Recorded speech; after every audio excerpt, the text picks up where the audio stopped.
The day she arrived in Raventon, the sky turned the color of old bruises. It started as an ordinary Wednesday. Children hurried to school, noses red from the cold. Shopkeepers dusted their windows and flipped closed signs to open.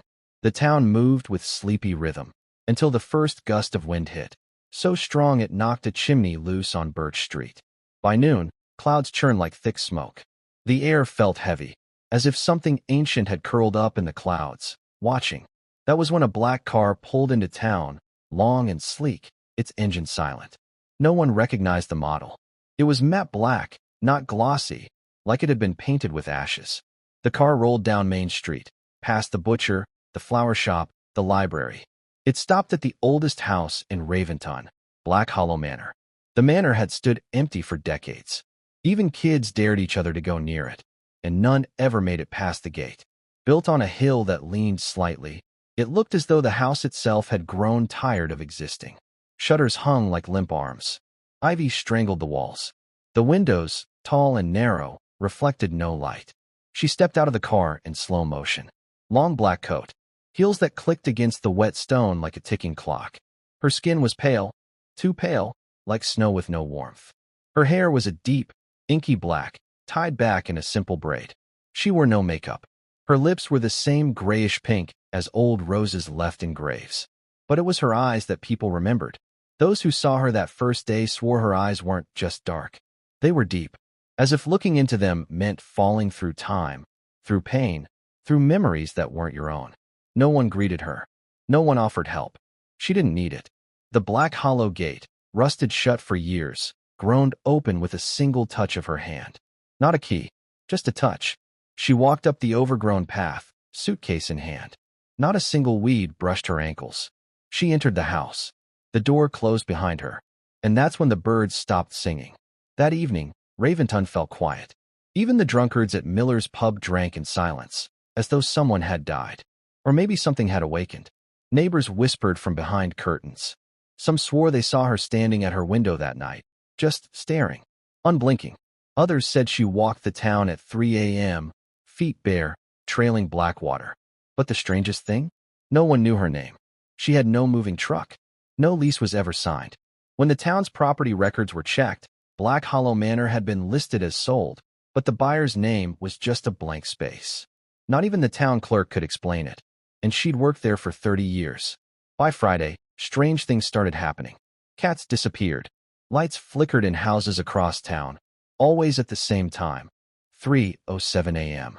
A baby in North Raventon woke screaming every night, staring at the wall, whispering, "She's here, she's here." The local priest, Father Marcus, began sleeping in the church. "There's something wrong," he told anyone who'd listen.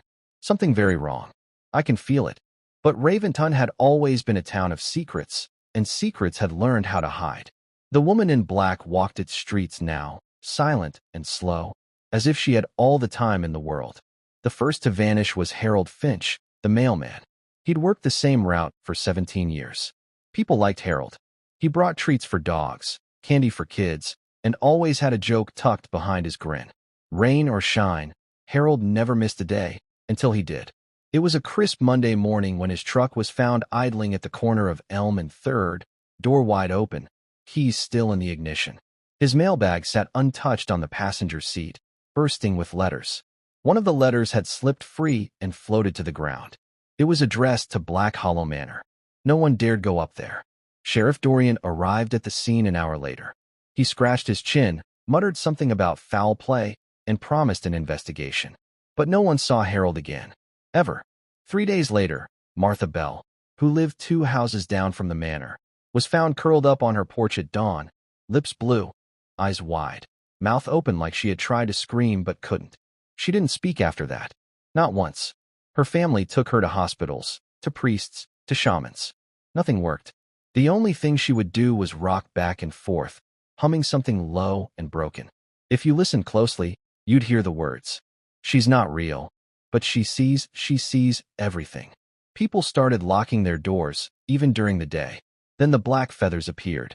One showed up on the library steps, another in the town square, and always at the doorsteps of those who'd go missing next.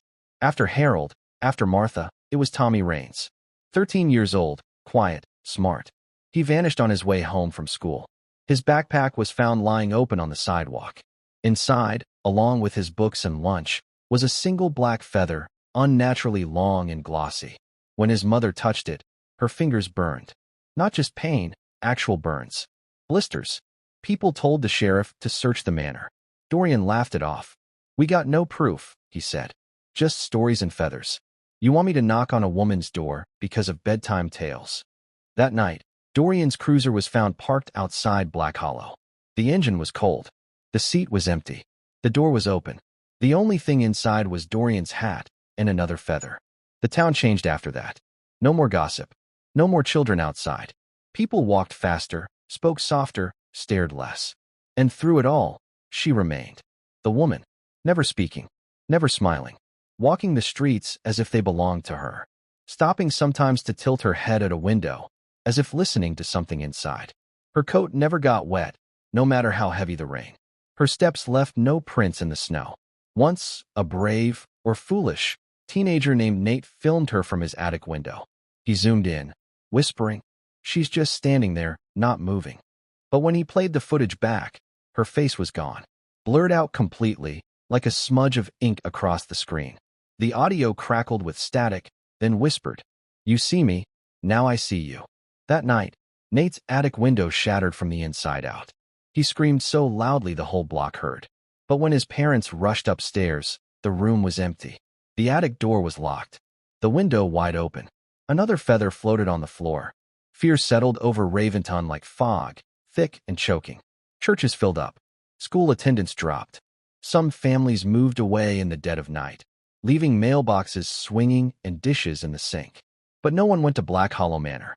No one rang her bell. No one asked who she was. Because deep down, they already knew. She wasn't here to live in Raventon. She was here to unmake it. The woman's presence hung like a storm cloud over Raventon. Every morning, more faces went missing. Every night, more whispers filled the corners of dark rooms. The town was suffocating under the weight of its own fear. People spoke less, looked away more, and children stayed indoors, clinging to their mothers like lifelines. And still, no one dared speak of her directly. Eliza had heard the stories, the rumors, the hushed voices of old folks, the way the wind seemed to carry secrets of the past. But she never believed them. Not until her brother, Nate, had disappeared. Her fingers trembled as she placed the photograph of Nate on the mantel, just beneath the crooked clock that hadn't worked in years. The house had felt empty since his absence. He was always the loud one, the one who kept the silence at bay with his constant talking, with his jokes, his presence. Now there was only the unbearable quiet. And yet, even in the silence, Eliza felt the pull, the same pull that had called so many before her, drawing them towards Black Hollow Manor. She should have resisted. She should have stayed away. But that night, in the dark, when she felt the air shift and the whispering wind brush against her skin, Eliza did what everyone in Raventon feared. She walked toward the manor. The gate to Black Hollow creaked open as though it had been waiting. The wind picked up, sending a shiver through Eliza's bones.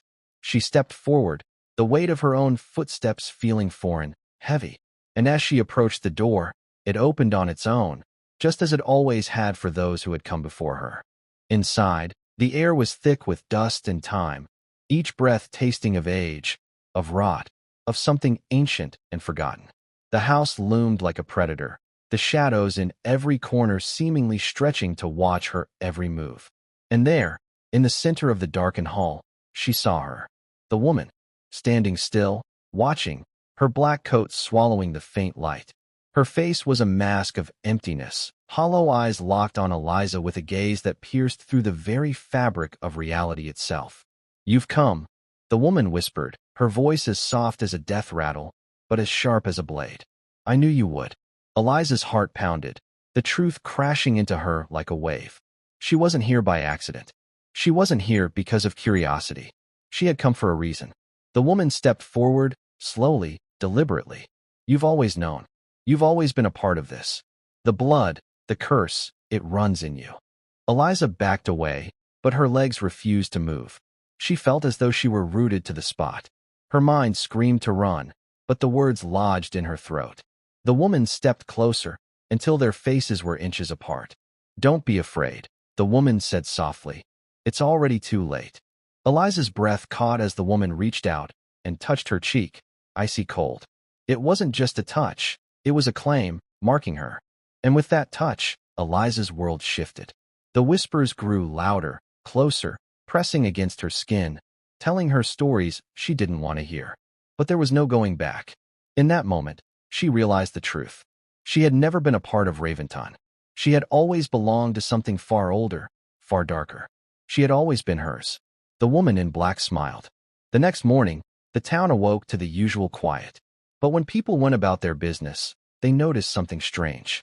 No one had seen Eliza Weston. No one had heard from her. No one remembered her. The only thing left behind was a single black feather, placed carefully on her doorstep. And for those who looked closely, who dared to see, there was a new name carved into the walls of Black Hollow Manor. Eliza Weston. And so, Raventon remained in its state of eerie calm, the town now fully under the watchful eye of the woman in black. Those who remained never spoke of her again. The whispers stopped, the disappearances slowed, but the town was never truly empty. It was simply waiting for the next soul to be